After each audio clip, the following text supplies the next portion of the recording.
அந்த காலத்தில் அண்ணாமலை ரெட்டியார்னு ஒருத்தர் இருந்தார். அவர் வெங்கனூர் அப்படிங்கிற கிராமத்தில் இருந்தார். அங்கேருந்து விருத்தாசலம் கோவிலுக்கு தவறாமல் போயிட்டு வந்துக்கிட்டு இருந்தார். இடையில வெள்ளாறு, அதில் ஒரு சமயம் வெள்ளம் வந்துட்டுது. இவரால் போக முடியல. அதோட விளைவு வெங்கனூர்லேயே ஒரு கோவில் கட்டணும் அப்படின்னு முடிவு பண்ணார், சிவாலயம். அந்த சமயத்தில் வடநாட்டில் பஞ்சம். அதனால் அங்கே இருந்த பல சிற்பிகள் தென்னாட்டை நோக்கி வர ஆரம்பித்தாங்க. அவங்க வெங்கனூர் வழியாக வர்றது தெரிஞ்சதும் இவர் போய் பார்த்தார். இங்கே ஒரு கோவில் கட்டணும், அதுக்கு நீங்கள் உதவணும்னார். பஞ்ச காலத்தில் இப்படி ஒரு வாய்ப்பு கிடைச்சதில் அவங்களுக்கும் ரொம்ப மகிழ்ச்சி. உற்சாகத்தோடு ஒத்துக்கிட்டாங்க. ஆலய திருப்பணி ஆரம்பமாச்சு. அவங்களுக்கு வேண்டிய எல்லா வசதிகளையும் இவர் செஞ்சு கொடுத்தார். அவங்களுக்கு எந்த குறையும் இல்லாமல் பார்த்துக்கிட்டார். அது மட்டும் இல்லை, ஒவ்வொரு நாளும் அங்கே வருவார். உங்களுக்கு என்ன வேணும், எது வேணும்னு கேட்பார். ஏதாவது குறை இருந்தால் சொல்லுவாங்க, உடனே தீர்த்து வைப்பார். இவரும் கேட்பார், எந்த குறையாக இருந்தாலும் என்கிட்ட சொல்லுங்க அப்படின்னு சொல்லுவார். அதை தவிர இவராகவே கவனித்தும் அவங்களுக்கு என்னென்ன தேவைங்கிறத கண்டுபிடிச்சி அதையெல்லாம் கொடுத்துக்கிட்டு இருப்பார். என்ன தேவைன்னாலும் அதை நிறைவேற்றி வச்சுருவார். அந்த சிற்பிகளின் தலைவன் ஒருத்தன், அந்த ஆளுக்கு வெத்தலை பாக்கு போடுறது பழக்கம். இதை தெரிஞ்சுக்கிட்டு அதுக்காகவே ஒரு ஆளை ஏற்பாடு பண்ணார்.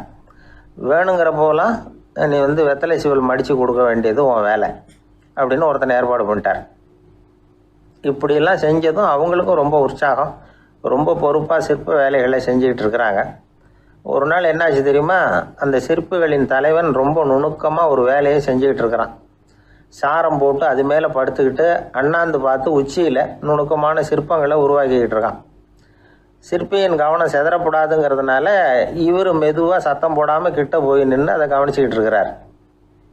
அந்த சிற்பி வழக்கம் போல் வெத்தலை பாக்குக்காக இடது கையை கீழே நீட்டினான்.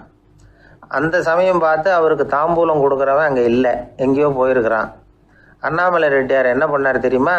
தனக்காக கொடுக்கப்பட்ட தாம்பூலத்தை வாங்கி சிற்பியின் கையில் கொடுக்குறார்.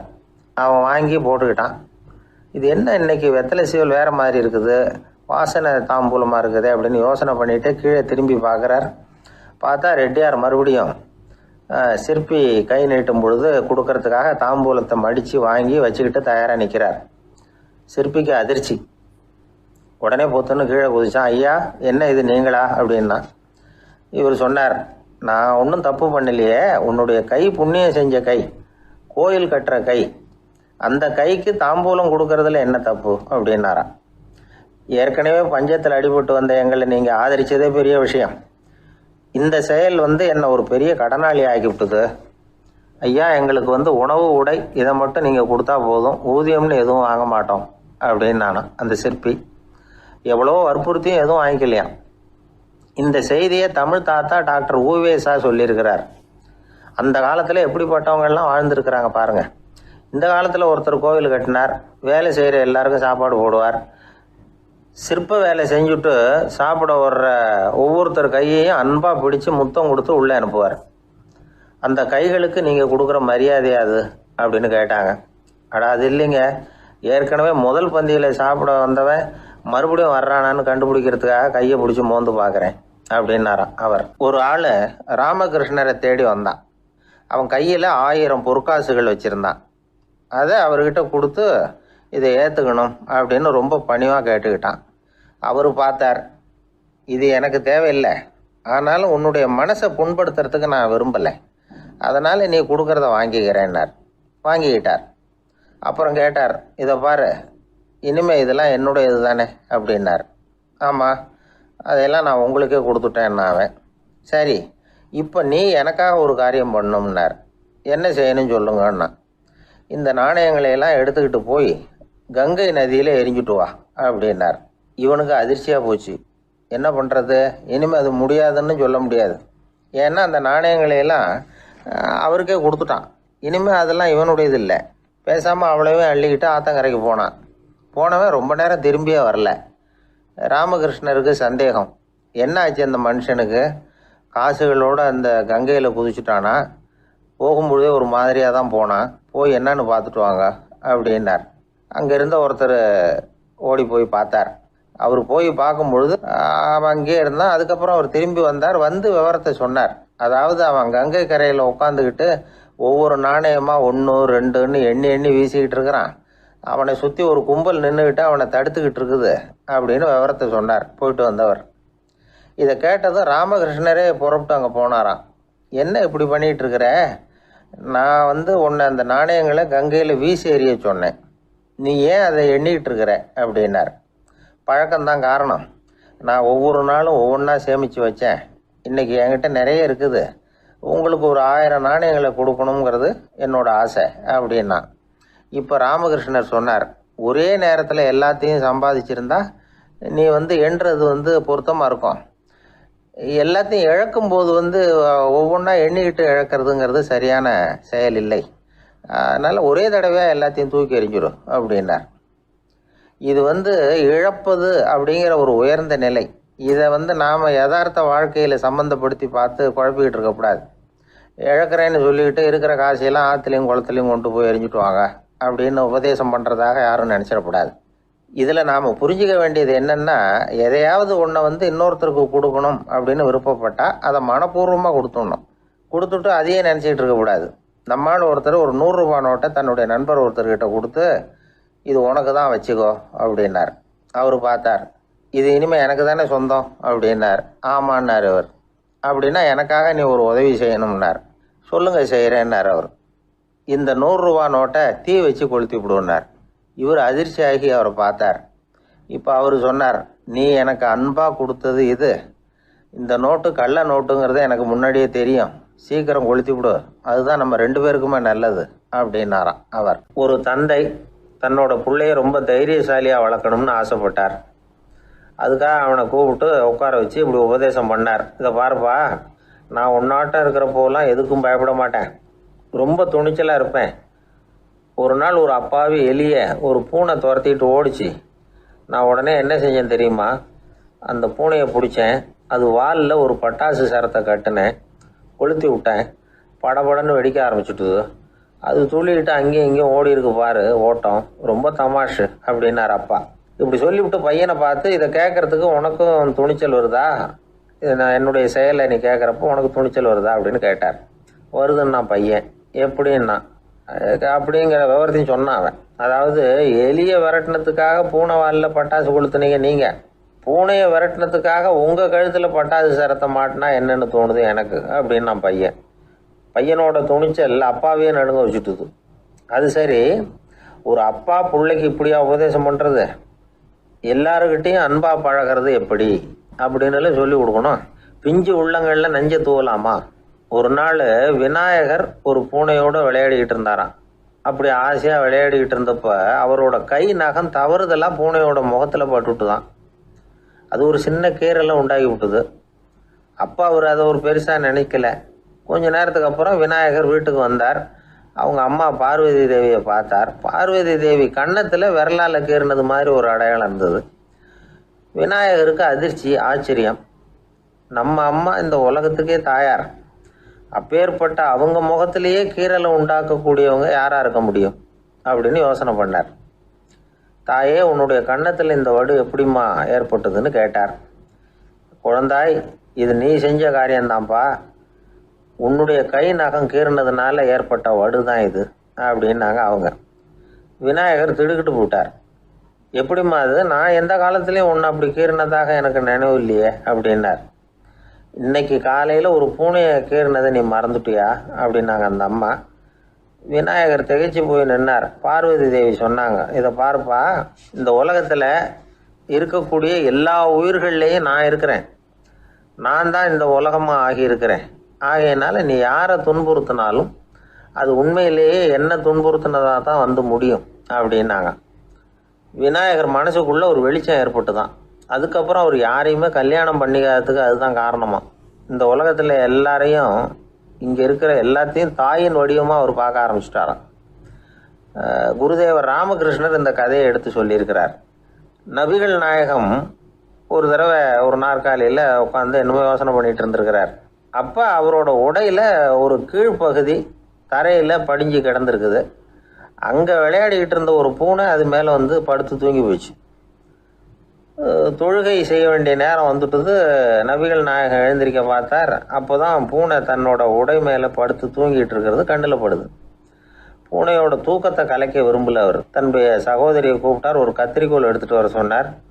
பூனை படுத்திருந்த உடைப்பகுதி மட்டும் இருக்குல்ல, அதை மட்டும் அதோட கத்திரிச்சு விட்டுட்டு அதுக்கப்புறம் அவர் எழுந்திரிச்சு தொழுகைக்கு போனாராம். அதாவது பிற உயிர்கள்கிட்ட எப்படி அன்பு காட்டணுங்கிறத பெரியவங்க எவ்வளவோ விதத்தில் நமக்கு எடுத்து காட்டியிருக்கிறாங்க. இருந்தாலும் எத்தனை பேர் மனசில் அதெல்லாம் உரைச்சிருக்குது. நாமளும் நம்ம ட்ரெஸ்ஸு மேலே ஒரு பூனை படுத்திருந்தா ஒரு கத்திரிக்கோலை தான் தேடுவோம், எடுத்துக்கிட்டு வர சொல்லுவோம். துணியை வெட்டுறதுக்கு பதிலாக இல்லை அதோட வாழை வெட்டினா என்ன அப்படின்னு தோணும். ஒரு ஆள் ரொம்ப பிரியமாக ஒரு பூனையை ஆற்றுல குளிப்பாட்டிக்கிட்டு இருந்தானா. எப்படி? அந்த பூனையை ஆற்று தண்ணியில் அமுக்கி அமுக்கி குளிப்பாட்டிக்கிட்டு இருக்கிறான். அந்த வழியாக போன பெரியவர் ஒருத்தர் இதை பார்த்தார். இதை பார்ப்பா, பூனையை அது மாதிரி ஆற்று தண்ணியில் அமுக்கி குளிப்பாட்டாத, மூச்சு திணறி செத்து போடும் அப்படின்னு அட்வைஸ் பண்ணார். நீ போய் அவன் வேலையை பார்த்துக்கிட்டு, எனக்கு எல்லாம் தெரியும்னா இவன். சரின்னு அவர் போயிட்டார். கொஞ்ச நேரம் கழித்து அவரே அந்த வழியாக திரும்பி வந்துக்கிட்டு இருந்தார். ஆற்றுல பூனையை குளிப்பாட்டிக்கிட்டு இருந்தவன் அழுதுகிட்டு உட்காந்துருக்கிறான். பக்கத்தில் அந்த பூனை செத்து கிடக்குது. இதை பார்த்தார் பெரியவர். நான் தான் அப்போவே சொன்னேனே அந்த பூனையை ஆற்றுல நினைக்காதேன்னு, அதை கேட்டிருந்தா இப்படி ஆயிருக்குமா அப்படின்னார்.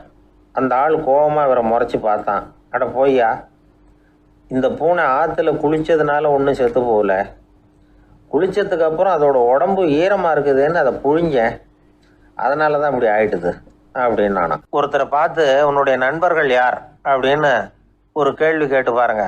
கொஞ்சம் யோசித்து பதில் சொல்லுவாங்க. அவங்கக்கிட்டேயே உன்னுடைய எதிரிகள் யார் அப்படின்னு கேளுங்க, கடகடன்னு ஒப்பிச்சிருவாங்க.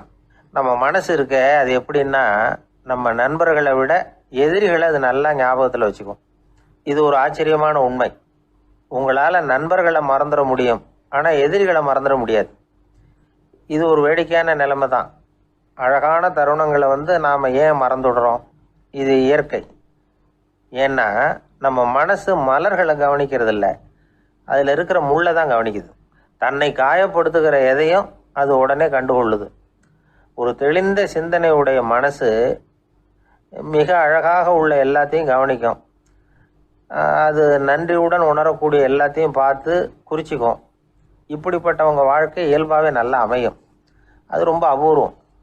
மனசில் உள்ள ஒரு சிறிய அமைப்பை மாற்றுவதை பொறுத்து தான் இந்த விஷயம் அப்படிங்கிறார் ஓஷோ.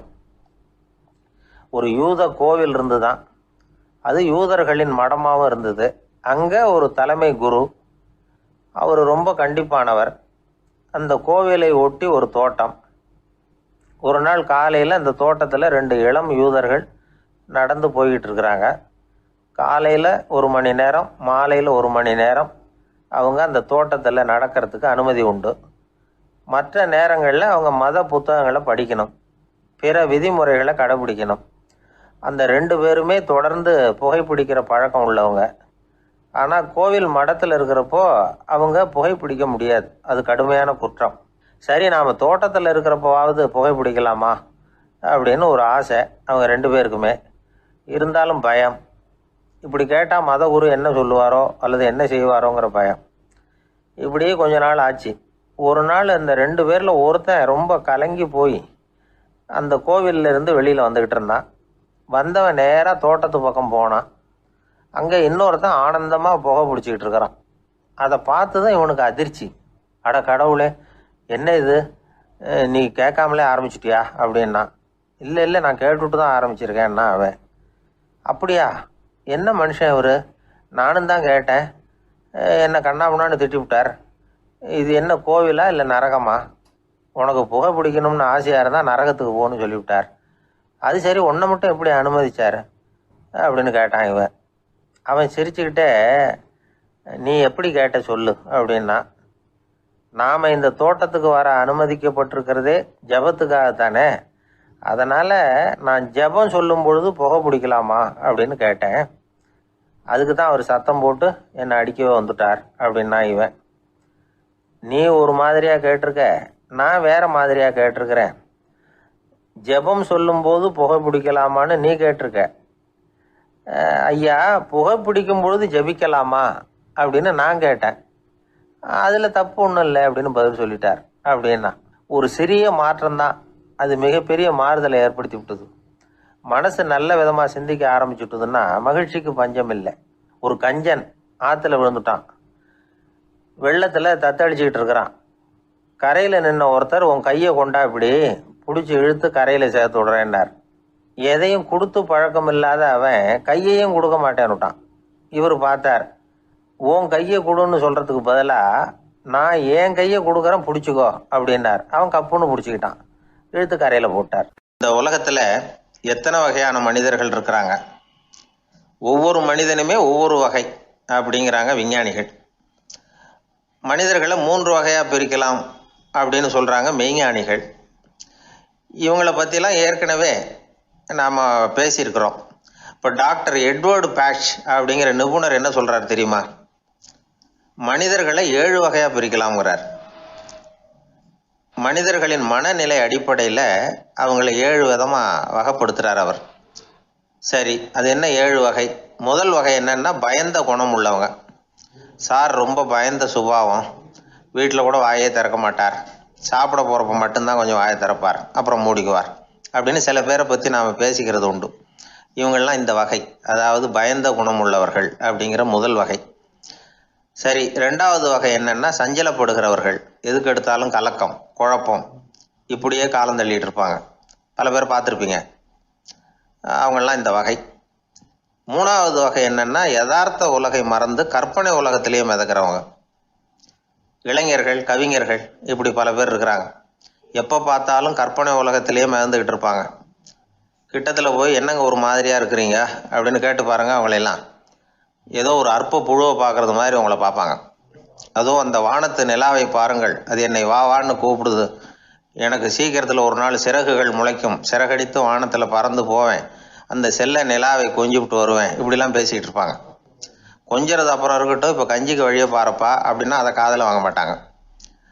நாம் ஏதோ இந்த உலகத்தை அனுபவிக்க தெரியாதவர்கள் மாதிரி நம்மளை அவங்க கவனிப்பாங்க. இப்படி ஒரு ரகம். 4வது வகை மனிதர்கள் எப்படின்னா, இவங்க தனிமை உணர்வு மிக்கவர்கள். இவங்க மற்றவங்களோட இயல்பாக நெருங்கி பழகிறதில்ல, தான் உண்டு தன்னுடைய வேலை உண்டுன்னு இருந்துட்டு போகிறவங்க. அடுத்த வீட்டில் இருக்கிறவர் யார் அப்படின்னு கேட்டால் கூட அடுத்த வீடுன்னு ஒன்று இருக்கா அப்படிங்கிறது மாதிரி நம்ம முகத்தை பார்ப்பாங்க. அவங்ககிட்ட மேற்கொண்டு நாம் என்னத்தை பேச முடியும்? இப்படி ஒரு வகை. 5வது வகை மனிதர்கள் எப்படின்னா, இவங்க மற்றவங்க செல்வாக்குக்கு உட்பட மறுப்பவர்கள். அடுத்தவங்களோட செல்வாக்குக்கு இவங்க ஆட்படுறதில்ல. நான் யார் தெரியுமான்னு கேட்டால் அதை தெரிஞ்சுட்டு எனக்கு என்ன ஆக போகுதும்பாங்க. இவங்கெல்லாம் அந்த ரகம். 6வது வகை மனிதர்கள் எப்பவும் எதுலேயும் பற்றில்லாமல் இருக்கிறவங்க. இது ஒரு துறவு மனப்பான்மை. இயல்பாகவே சில பேர் இப்படி உண்டு, அவங்களுக்கு எதுலேயும் ஒரு ஈடுபாடு இருக்காது. அப்படிப்பட்டவங்கெல்லாம் 6வது வகை. 7வது வகை மனிதர்கள் மற்றவங்க கவலையை தன்னுடையதாக ஆக்கிக்கிட்டு கவலைப்படுறவங்க. இவங்கெல்லாம் மகாத்மாக்கள். தாம் வேறு அடுத்தவங்க வேறு அப்படிங்கிற எண்ணம் இவங்களுக்கு வர்றதில்லை. அதனால் அடுத்தவங்களுக்கு ஒரு துன்பம் வந்ததுன்னா இவங்களால சும்மா இருக்க முடியறதில்லை. ஆகக்கூடி இப்படி 7 விதமான மனிதர்களை அடையாளம் காட்டுறார் அந்த நிபுணர். இதில் நாம் எந்த வகையில் வர்றோம் அப்படிங்கிறத நாம் தான் அடையாளம் கண்டுபிடிக்கணும். எனக்கு தெரிஞ்ச ஒரு மனிதர் உண்டு. அவர் ஒரு வித்தியாசமான வகை. எதையும் நடைமுறை சாத்தியமாக சிந்திக்கிறவர். எப்பவும் அடுத்தவங்களும் நல்லா இருக்கணும், நாமும் நல்லா இருக்கணும் அப்படின்னு ஆசைப்படுறவர். அவருக்கு ஒரு சமயம் திடீர்னு உடம்பு சுகம் இல்லாமல் போயிட்டுது. டாக்டர்கிட்ட போனார், பணம் கொடுத்தார், வைத்தியம் பார்த்துக்கிட்டார். அவர் எழுதி கொடுத்த மருந்து சீட்டை வாங்கினார். ஒரு மருந்து கடைக்கு போனார், பணம் கொடுத்தார், மருந்து வாங்கினார். அதை எடுத்துகிட்டு வீட்டுக்கு வந்தார். அதுக்கப்புறம் அந்த மருந்து அவர் சாப்பிட்ணும்ல, சாப்பிடவே இல்லை, அப்படியே சும்மா வச்சுட்டார். அவரை பார்த்து கேட்டேன், ஏன் சார் இப்படி பண்ணுறீங்க, வீண் செலவு தானே இது, நீங்கள் ஏன் டாக்டர்கிட்ட போய் பணம் செலவு பண்ணினீங்கன்னு கேட்டேன். அவர் சொன்னார், டாக்டர் வாழணும் இல்லையா, அதனால தான் அப்படின்னார். சரி, அப்புறம் ஏன் மருந்து வாங்கினீங்க அப்படின்னு கேட்டேன். மருந்து கடைக்காரர் வாழணும் இல்லையா, அதனால தான் அப்படின்னார். சரி, அப்புறம் ஏன் வாங்கின மருந்து சாப்பிடாம வச்சுட்டீங்க அப்படின்னதுக்கு, நான் வாழணும் இல்லையா அதனால தான் அப்படின்னார். இவர் வாழ்க்கையை புரிஞ்சுக்கிட்டவர். இப்படி வாழ்க்கையை புரிந்து கொண்டு வாழ தெரிஞ்சுக்கணும். எந்த வகை மனிதர் நாம் அப்படிங்கிறத புரிஞ்சுக்கிட்டு வாழ்ந்தோம்னா வாழ்க்கையில் வெற்றி நிச்சயம். அது ஒரு புகைவண்டி நிலையம். அங்கே ஒருத்தர் காலார நடந்து வந்துக்கிட்டு இருந்தார். அவர் தன்னுடைய வீட்டில் உட்காந்து ரொம்ப நேரம் எழுதுவார். எழுதுகிற நேரம் போக மற்ற நேரங்களில் தம்முடைய சொந்த வயல்களில் வேலை பார்ப்பார். அது முடிஞ்சதும் என்ன பண்ணுவார்னா பக்கத்தில் இருக்கிற புகை வண்டி நிலையத்துக்கு போவார். அங்கே கொஞ்சம் நேரம் அப்படியே காலார நடந்து வருவார். இது அவருடைய அன்றாட வழக்கம். அன்னைக்கும் அது மாதிரி தான் அவர் நடந்து வந்துக்கிட்டு இருக்கிறார். அந்த சமயத்தில் அங்கே நடைமேடையில் ஒரு அம்மையார் நின்றுட்டு இருக்கிறாங்க. இவரை கண்டதும் கையை தட்டி கூப்பிட்டாங்க. இங்கே கொஞ்சம் வர முடியுமா அப்படின்னாங்க. இவர் போனார். என்னங்கன்னு விசாரித்தார். அந்த அம்மையார் விவரம் சொன்னார். ஐயா, நானும் என்னுடைய வீட்டுக்காரரும் இங்கே வந்தோம். அதுவும் நிற்கிதே, அந்த ரயிலில் ஏறி ஊருக்கு போகணும். என்னுடைய வீட்டுக்காரரு அதுவும் அந்த உணவு விடுதிக்கு போயிருக்கார், இன்னும் வரல. அவர் வர்றதுக்குள்ளே ரயில் புறப்பட்டுரும் போல இருக்கு. நீங்கள் ஓடி போய் அவரை அழைச்சிக்கிட்டு வர முடியுமா அப்படின்னு கேட்டாங்க. சரின்னார் இவர். உடனே அந்த அம்மா தன்னுடைய கணவர் எப்படி இருப்பார் அப்படிங்கிற அடையாளங்களை கொஞ்சம் சொல்லி அனுப்புனாங்க. போய் தேடிட்டு இருக்க வேண்டாமேங்கிறதுக்காக. பார்க்குறதுக்கு எப்படி இருப்பார், இந்த மாதிரி ஆடை அணிஞ்சிருப்பார் அப்படின்னு விவரமாக சொன்னாங்க. அதை இவர் கவனமாக கேட்டுக்கிட்டார். நீங்கள் போய் அழைச்சிட்டு வாங்க, வந்த உடனே உங்களுக்கு உண்டான கூலியையும் கையோடு கொடுத்து விட்றேன் அப்படின்னாங்க அந்த அம்மா. இவர் போனார். அந்த அம்மா சொன்ன அடையாளங்களை வச்சு அவர் வீட்டுக்காரரை கையோட கூட்டிகிட்டு வந்துட்டார். கொண்டுட்டு வந்து அந்த அம்மா கிட்ட ஒப்படைச்சார். உடனே அவரும் ஏற்கனவே சொன்ன பிரகாரம் அவருக்கான கூலி பணத்தையும் கொடுத்தாங்க. அவரும் எதுவும் மறுப்பு சொல்லாமல் அதை வாங்கிக்கிட்டார். வாங்கிக்கிட்டு திரும்பினார். அந்த சமயத்தில் எதிரில் வந்த ஒருத்தர் அவர் அடையாளம் கண்டுபிடிச்சிக்கிட்டார். அவங்க 2 பேரும் பேசிக்கிறது இவங்க காதில் விழுந்தது. அப்போ தான் இவங்களுக்கு அது புரிஞ்சுது. இவங்கக்கிட்ட கூலி வாங்கினவர் யாருன்னா அவர் தான் பேரறிஞர் லியோ டால்ஸ்டாய் அப்படிங்கிறது புரிஞ்சுது. அவங்க 2 பேரும் பேசிக்கிறத வச்சு. ரஷ்ய நாட்டின் மிகப்பெரிய ஞானி லியோ டால்ஸ்டாய், சோவியத் நாட்டின் ஈடு இணையற்ற இலக்கிய மேதை. இது தெரிஞ்ச உடனே அந்த அம்மா அவர்கிட்ட ஓடினாங்க. ஐயா, உங்களுக்காக நான் கூலி கொடுத்தேன், நான் பெரிய தவறு பண்ணிவிட்டேன் அப்படின்னு சொல்லி வருத்தப்பட்டாங்க. பரவாயில்ல, ஆனால் நீங்கள் எனக்கு கொடுத்த கூலி பணத்தை நான் திருப்பி கொடுக்க மாட்டேன். ஏன் தெரியுமா, அது நான் உழைச்சி பெற்ற தொகை அப்படின்னார். யாருக்குமே அதிக மகிழ்ச்சியை தரக்கூடிய பணம் எதுன்னு கேட்டால் அது அவங்க உழைப்புக்கு ஊதியமாக கிடைக்கிற பணம் தான். நம்ம ஆட்கள் சில பேருக்கு உழைக்காமல் கிடைக்கிற தீய வழியில் வருகிற பணம் கூட மகிழ்ச்சியை கொடுக்கும். ஒரு பெரிய தொழிற்சாலை, அதோட முதலாளி கடுமையான ஒரு கட்டுப்பாடு விதிச்சிருந்தார். அது என்ன கட்டுப்பாடுன்னா, இந்த தொழிற்சாலைக்கு உள்ள யாரும் சிகரெட்டு பிடிக்கக்கூடாது அப்படிங்கிறது தான். ஒரு நாள் இந்த முதலாளி தன்னுடைய தொழிற்சாலையை சுற்றி பார்த்துக்கிட்டு வரார்.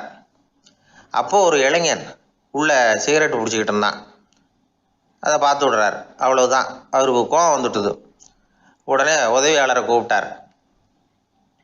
அதோ பாரு, அந்த சிகரெட்டு பிடிச்சிக்கிட்டு இருக்கிறானே, அவன் கணக்கை முடித்து வெளியில் அனுப்பி வச்சிரு அப்படின்னு உத்தரவு போட்டார்.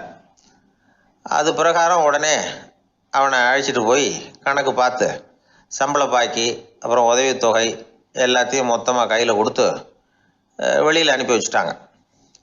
அவன் பணத்தோடு வெளியில் வந்தான். ஏதோ யோசனை பண்ணபடியே நின்றுக்கிட்டு இருந்தான். அவன் என்னப்பா யோசிக்கிற அப்படின்னாரு எதிரில் வந்தவர்.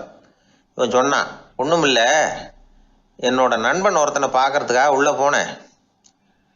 பேர் என்னன்னு கேட்டுவிட்டு ஒரு 50,000 ரூபா பணத்தையும் கொடுத்து வெளியில் அனுப்பி வச்சுட்டாங்க. அதுதான் ஏன்னு புரியல, யோசனை பண்ணிகிட்டு இருக்கிறேன் அப்படின்னு நானா இவன். அதனால் நாம் உழைச்சி சம்பாதிக்கிற பணம் தான் உயர்வு, சும்மா வர்ற பணம்லாம் மகிழ்ச்சியை தராது அப்படிங்கிறத புரிஞ்சுக்கணும். அப்பேற்பட்ட ஞானி ரஷ்ய மேதை அவர் பாருங்க, அந்த பணத்தை வாங்கின பணத்தை திருப்பி கொடுக்க மாட்டேன்னு விட்டார். ஏன்னா அது உழைத்து பெற்ற தொகை, அதை நான் கொடுக்க மாட்டேன்னார். அதனால் நமக்கு செல்வம் சேர்க்கறது பெருசு இல்லை, அந்த சேருகிற செல்வம் நமக்கு மகிழ்ச்சியை கொடுக்கணும்.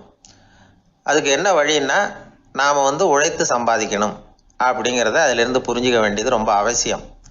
அதனால் உழைப்போம் உயர்வோம், இதுதான் வெற்றியின் ரகசியம். ஒரு ஆள் அசையாமல் கிடக்கிறார், அவர் இருக்காரா போயிட்டாராங்கிறத எப்படி முடிவு பண்ணுறோம்? அவர் மூக்குக்கு முன்னாடி புறங்கையை வச்சு பார்க்குறோம், மூச்சு வருதா இல்லையா அப்படிங்கிறத கண்டுபிடிக்கிறதுக்காக. மூச்சுங்கிறது அவ்வளவு முக்கியமான ஒரு விஷயம். சுவாசம் இல்லைன்னா எதுவுமே இல்லை. நம்ம பூமி இருக்க அது கூட சுவாசிக்குதுங்கிறத சோவியத் விஞ்ஞானிகள் கண்டுபிடிச்சிருக்கிறாங்க. பூமிக்கு மேலே இருக்கிற மண் அடுக்கில் காற்றில் உள்ள ஆக்சிஜன் ஆக்சிகரணம் அடையுது அப்படின்னு தான் இதுவரைக்கும் எல்லாரும் நம்பிக்கிட்டு இருந்தாங்க. ஆனால் இப்போ என்ன கண்டுபிடிச்சிருக்கிறாங்கன்னா, அந்த ஆக்சிஜன் பூமிக்குள்ளே 1 கிலோமீட்டர் ஆழம் வரைக்கும் ஊடுருவி போகுதான். பூமிக்குள்ளே 2 பக்கமும் பல கிலோமீட்டர் வரைக்கும் பரவுதான். பூமிக்குள்ளே இருக்கிற நீர்நிலை அடுக்குகள் தான் நுரையீரல் செய்கிற வேலையை செய்யுதான். நம்ம உடம்புல நுரையீரல் இல்லைன்னா ஒன்றும் நடக்காது. ஒரு மரத்தை தலைகீழாக தொங்க போட்டால் எப்படி இருக்கும் அப்படி யோசிச்சு பாருங்கள். அப்படி தான் இதுவும் நுரையீரலும் அப்படி தான் இருக்கும். வலது பக்கம் ஒன்று, இடது பக்கம் ஒன்று. வலது பக்கம் நுரையீரல் கொஞ்சம் பெருசாக இருக்கும். நுட்பமான நரம்பு குழாய்கள் அதில் இருக்கும். கோடிக்கணக்கான நுண்ணிய குழாய்களை வச்சுக்கிட்டு தான் அது வேலை செய்யுது. 25 கோடி குழாய்கள் இருக்கும். அதை அப்படியே முழுசாக பிரித்து பரப்புனா ஒரு டென்னிஸ் கோர்ட்டில் பாதி பரப்பளவு இருக்குமா. நுரையீரல் நிறம் கருஞ்சிவப்பு தான். புகை அதிகமாக உள்ளே போச்சுன்னா அது கருப்பாயிடுது. காற்றுல உள்ள பிராணவாயுவை இது இழுத்து எடுத்துக்கிட்டு ரத்தத்தை சுத்தப்படுத்துகிற முக்கியமான வேலையை இது செய்யுது. அசுத்த காற்றை வெளியில் அனுப்பி வச்சுருது. ஒருத்தர் வேகமாக ஓடி வரார், அவருக்கு மூச்சு இறைக்கும். பயங்கரமாக எதையாவது பார்த்து விடுறார், உடனே மூர்ச்சி ஆகிடுவார். இது மாதிரி சமயங்களில் வேறு எந்த தூண்டுதலும் இல்லாமல் நுரையீரல் தானாகவே இயங்கும். இப்படி ஒரு அவசியம் ஏற்படுறப்போ இயக்கத்தை தூண்டி விடுற முக்கியமான இணைப்பு மூளைக்கு கீழே முதுகு எலும்புக்கு மேற்பகுதியில் இருக்குது. அது உடனே சுவாசத்துக்கு அவசர உதவியை கொடுக்குது. இப்போ ஒருத்தர் பேசாமல் உட்காந்துருக்கார். இந்த சமயத்தில் அவருக்கு 1 பங்கு காற்று தேவைப்படுதுன்னு வச்சுக்கோங்க. அவர் எழுந்திரிச்சு நடக்கும் பொழுது 1.5 மடங்கு தேவைப்படும். ஓடினார்னா 3 மடங்கு தேவைப்படும். படுத்துருக்கிறப்ப 1/2 மடங்கு தான் தேவைப்படும். இதுக்கு நிமிஷத்துக்கு 16 தடவை மூச்சு விட்டாகணும். இப்படி சாதாரணமாக உள்ளே இழுக்கிற காற்று கொஞ்சம்தான் இருந்தாலும் இது மாதிரி 8 மடங்கு காற்றை உள்ளே இழுத்து வச்சுக்கிற சாமர்த்தியம் நுரையீரலுக்கு இருக்குதான். தண்ணி, நுண்கிருமிகள், ரசாயன பொருள் இப்படி எது உள்ளே போனாலும் நுரையீரல் சமாளிச்சுக்கும். 30 வருஷமாக விடாத புகை பிடிக்கிறவர் தொடர்ந்து உள்ளே அனுப்பி வைக்கிற புகையை கூட சமாளிக்குதுன்னா பார்த்துங்களேன். உள்ளே போகிற புகை நுட்பமான சுவாச முடிச்சுகளை அழிச்சு விடுது. கறி புகை அது மேலே படிஞ்சு உபயோகம் இல்லாமல் பண்ணிவிடுது. ஆனாலும் தேவைக்கு அதிகமாக 8 மடங்கு கூடுதலாக சுவாச முடிச்சுகள் நம்ம உடம்புக்குள்ளே இருக்கிறதுனால சமாளிக்க முடியுது. சமாளிக்க முடியலன்னா சில சமயம் மூச்சு திணறும். அதை ஒரு எச்சரிக்கையாக எடுத்துக்கிட்டு புகை பிடிக்கிற பழக்கத்தை விட்டுடணும். அதுதான் நல்லது. ஆனால் அப்படி யார் விடுறது? இணை பிரியாத 2 நண்பர்கள் இருந்தாங்களாம். 2 பேரும் விடாமல் சிகரெட்டு குடிக்கிறவங்க. அதில் ஒருத்தன் செத்து போட்டான். இன்னொருத்தன் அதுக்கப்புறம் 2 சிகரெட்டாக குடிக்க ஆரம்பித்தானா. ஏன் இப்படி பண்ணுறேன்னு கேட்டிருக்காங்க. நான் 1 சிகரெட்டு தான் குடிக்கிறேன். செத்து போன என்னுடைய ஃப்ரெண்டு இருக்கானே, செத்து போனவன், அவனுக்காக இன்னொரு சிகரெட்டு குடிக்கிறேன் அப்படின்னு நானா. இது ரொம்ப ஆபத்து, விட்டுடு அப்படின்னு சொல்லியிருக்காங்க. சரின்னு ஒத்துக்கிட்டான். ஆனால் அதுக்கப்புறமும் 1 சிகரெட் வீதமாக குடிச்சிக்கிட்டே இருந்தான். சிகரெட்டு பழக்கத்தை நீ இன்னும் விடலையான்னு கேட்டாங்களாம். அந்த பழக்கத்தை நான் எப்போவோ விட்டுட்டேன். இப்போ நான் குடிக்கிறது என் ஃப்ரெண்டுக்காக அப்படின்னு நானா. இவங்கெல்லாம் எப்படி திருந்துறது? வாய் விட்டு சிரிச்சா நோய் விட்டு போகும் அப்படின்னு சொல்கிறது உண்டு. அது என்ன வெறும் அலங்காரத்துக்காக சொன்ன வார்த்தையா, இல்லை அர்த்தத்தோடு சொன்ன வார்த்தையா அப்படின்னு யோசிச்சா அதில் நிஜமாகவே அர்த்தம் இருக்குதுன்னு தான் தெரியுது. ஆதாரபூர்வமாக அதுக்கு சில நிரூபணங்களும் இருக்குது. நார்மன் கசின்ஸ் அப்படின்னு ஒருத்தர் இருந்தார். அவர் ஒரு அமெரிக்க பத்திரிகை ஆசிரியர்.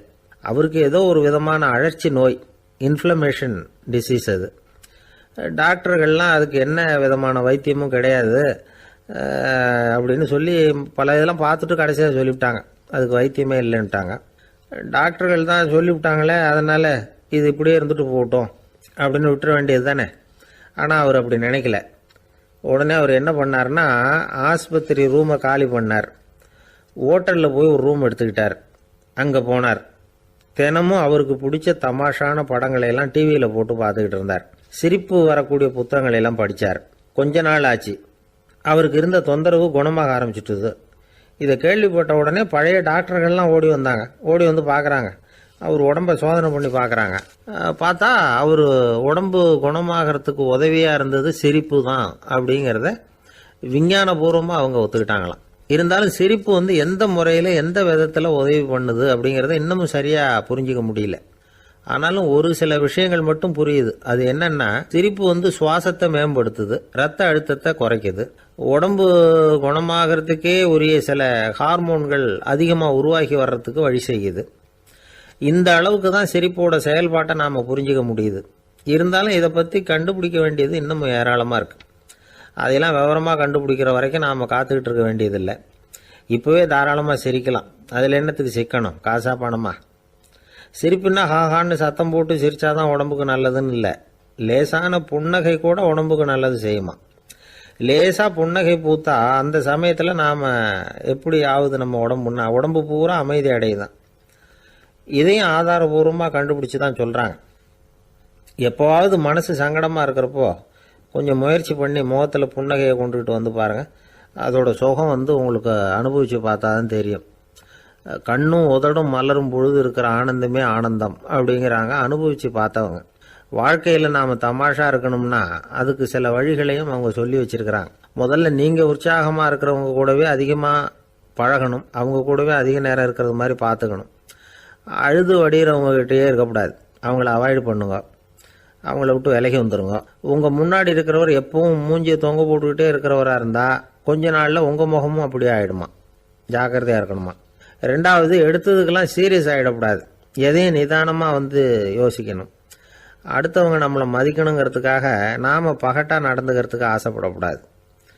உங்களுக்கு பிடிச்ச தமாஷான வீடியோ படங்கள், புத்தகங்கள் இதையெல்லாம் லிஸ்ட்டு போட்டுக்கிட்டு முடிஞ்ச அளவுக்கு வாங்கி சேர்த்து வீட்டுக்குள்ளேயே ஒரு லைப்ரரி உண்டாக்கிக்கலாம். ஒரு பெரிய பிஸ்னஸ்மேன், ரொம்ப வெற்றிகரமாக பிஸ்னஸ் பண்ணுறவராம். அவர் எப்படின்னா அடிக்கடி ரயிலில் பிரயாணம் பண்ணுறப்போ நியூஸ் பேப்பரை வச்சுக்கிட்டு ரொம்ப சுவாரஸ்யமாக படிச்சுக்கிட்டே போகிறான்.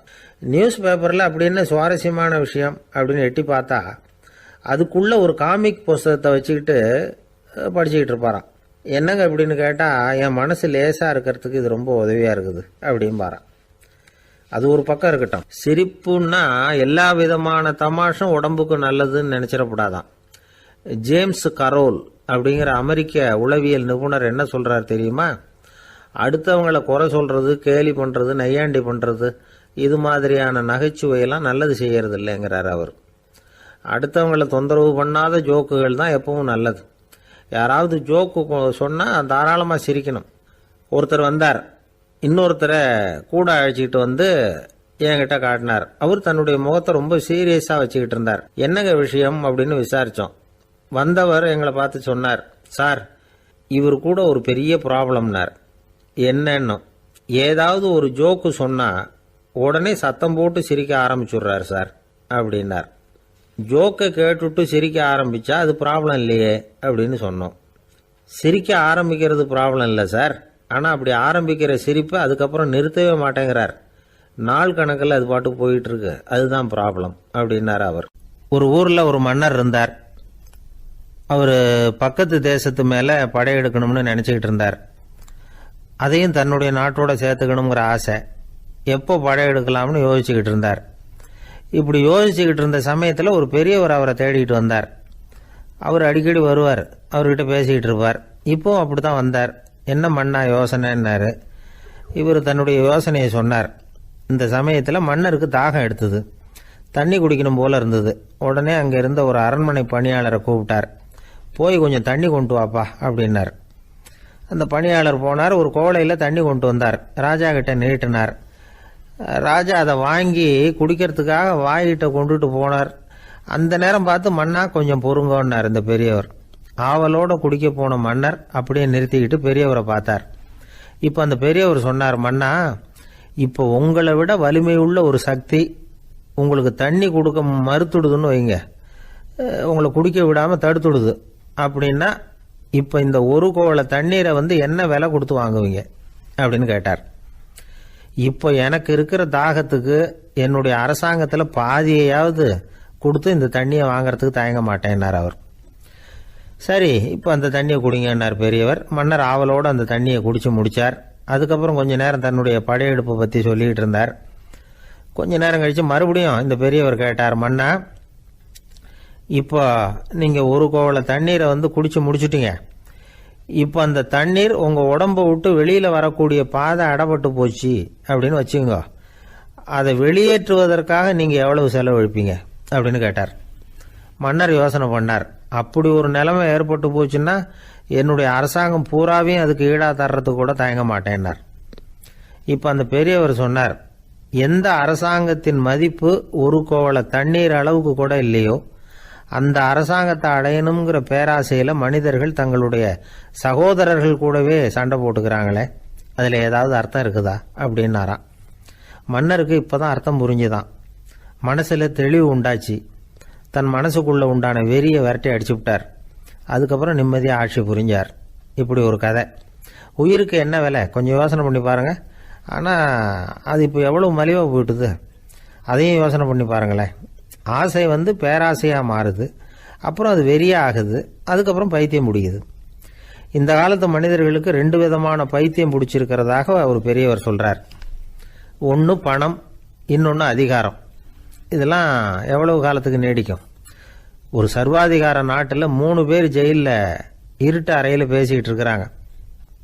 நீ எப்படி இந்த ஜெயிலுக்கு வந்த அப்படின்னு ஒருத்தர் கேட்டாராம். இந்த நாட்டு ராஜாவை ஆதரித்து நான் பிரச்சாரம் பண்ணினேன், அதனால் கூட்டத்தில் தகராறு வந்துட்டுது, கலவரமாக போச்சு, அதுக்கு நான் தான் காரணம்னு அரெஸ்ட் பண்ணி இங்கே கொண்டாந்து போட்டாங்க அப்படின்னாராம் அவர். சரி, நீ எப்படி இங்கே வந்த அப்படின்னு இன்னொருத்தரை பார்த்து கேட்டிருக்கார். நான் இந்த நாட்டு ராஜாவை எதிர்த்து பிரச்சாரம் பண்ணேன், அதனால் கலவரம், அரெஸ்ட் பண்ணி கொண்டாந்து போட்டாங்கன்னார்.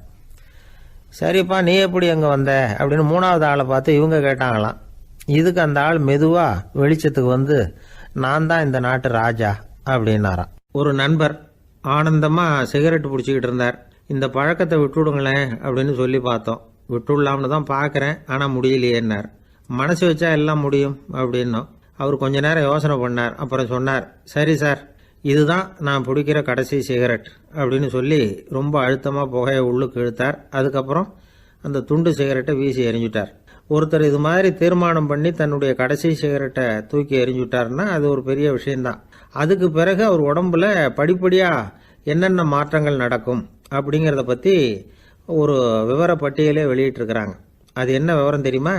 ஒருத்தர் புகைப்பிடிக்கிற பழக்கத்தை நிறுத்துறாருன்னு வச்சுங்க. அப்படி அவர் நிறுத்தின 20 நிமிடங்களுக்குள்ள உயர் ரத்த அழுத்தம், உடல் வெப்பம், நாடி துடிப்பு இதெல்லாம் சரியான நிலைமைக்கு வந்துடுதான். 8 மணி நேரத்துக்குள்ள இந்த ஸ்மோக்கர்ஸ் பிரீத் அப்படிங்கிற தன்மை மறைஞ்சிருதான். ரத்தத்தில் உள்ள கார்பன் மோனாக்சைடு அளவு குறையுதான், ஆக்சிஜன் அளவு கூடுதான், சரியான அளவுக்கு வந்துடுதான். ஒருத்தர் கடைசி சிகரெட்டை தூக்கி எறிஞ்சுட்டாருன்னா 24 மணி நேரத்துக்குள்ள மாரடைப்பு ஏற்படுறதுக்கான வாய்ப்பு குறைஞ்சுடுதான். 48 மணி நேரத்துக்குள்ள உணர்வு நரம்புகளின் முனைப்பகுதிகள் மறுபடியும் ஒன்று சேர்ந்துருதான். அதனால நாக்கு சுவை உணர்வு, மூக்கின் முகரும் சக்தி இதெல்லாம் மேம்படுதான், நல்ல நிலைமைக்கு வந்துடுதான். சிகரெட்டை நிறுத்தின 3 நாளுக்குள்ள மூச்சு விடுறது சுலபமாயிடுதான். இப்படி அவங்க பட்டியல் நிறைய சொல்றாங்க. 2 அல்லது 3 மாசத்துக்குள்ள என்ன ஆகும் தெரியுமா? ரத்த ஓட்டம் மேம்படுது, நடக்கிறது சுலபமாயிடுது. நுரையீரல் கொள்ளளவு 30% அதிகரிக்குது. 1லிருந்து 9 மாசத்துக்குள்ள சுவாச குறைபாடுகள் நீங்குது. நுரையீரலில் இருக்கக்கூடிய இந்த அசுத்தம் வடிகட்டும் திசுக்கள் சரியாக வேலை செய்ய ஆரம்பிச்சிருது. 1 வருஷத்துக்குள்ள இந்த இதய அழுத்த நோய்க்கான வாய்ப்பு பாதியாக குறைஞ்சிருது. இந்த சிகரெட்டை நிறுத்தின 5 வருஷத்துக்குள்ள ஒரு நாளைக்கு 1 பாக்கெட் சிகரெட் பிடிக்கிறவர்களில் நுரையீரல் புற்றுநோயினால் சாகிறவர்கள் எண்ணிக்கை பாதியாக குறைஞ்சிருது.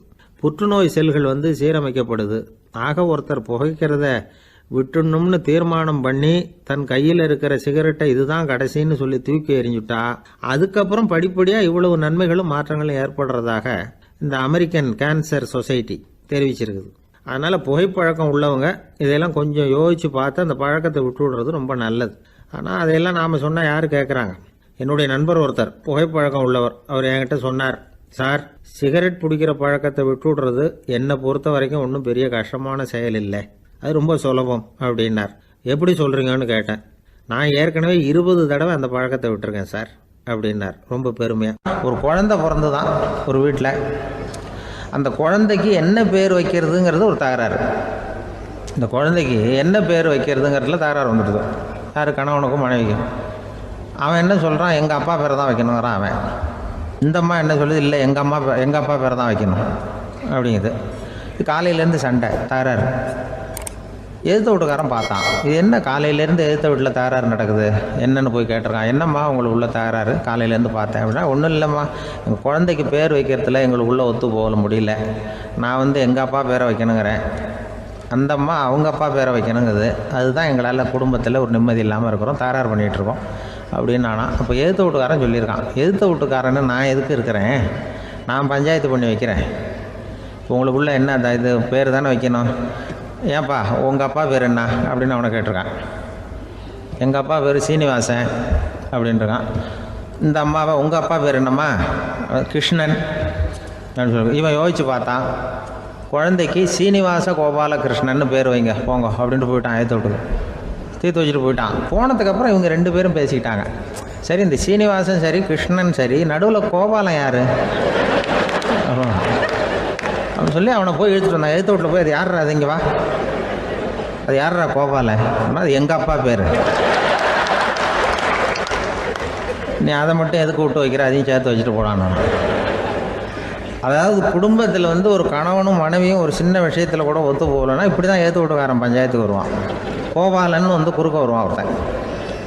அப்படி அந்த அனுசரிப்புங்கிறது குடும்பத்தில் ரொம்ப அவசியம். கணவனும் மனைவி அது ஒன்றுக்கு மேலே இந்த கல்யாணம் பண்ணிக்கிறாங்க, அது ரொம்ப அவஸ்தை. ஒருவனுக்கு ஒருத்திங்கிறது நம்ம இதெல்லாம் சொல்கிறது. ஒன்றுக்கு மேற்பட்ட திருமணங்கள் வந்து சங்கடத்தில் தான் கொண்டு வந்து விடும். நிறைய சொல்லுவாங்க. உலகத்திலேயே ஒரு பெரிய இது என்ன தெரியுங்களா, இயற்கை வந்து நிர்ணயம் பண்ணுது. இப்போ வந்து நம்ம சில பேருக்கு எனக்கு பொம்பளை பிள்ளை வேண்டாம் ஆம்பளை பிள்ளை வேண்டான்னு சொல்லி இந்த ஸ்கேன் பண்ணி என்னென்னவோ பண்ணிகிட்டு இருக்கிறாங்கல்ல. ஆனால் இயற்கை வந்து அந்த 50-50 ரேஷியோவை அது வந்து மெயின்டைன் பண்ணிகிட்ருக்கு. இந்த உலகத்தில் ஒரு அதிசயமான உண்மை என்னென்னா, 116 ஆம்பளை பிள்ளை பிறந்தா 100 பொம்பளை பிள்ளை பிறகுதான்.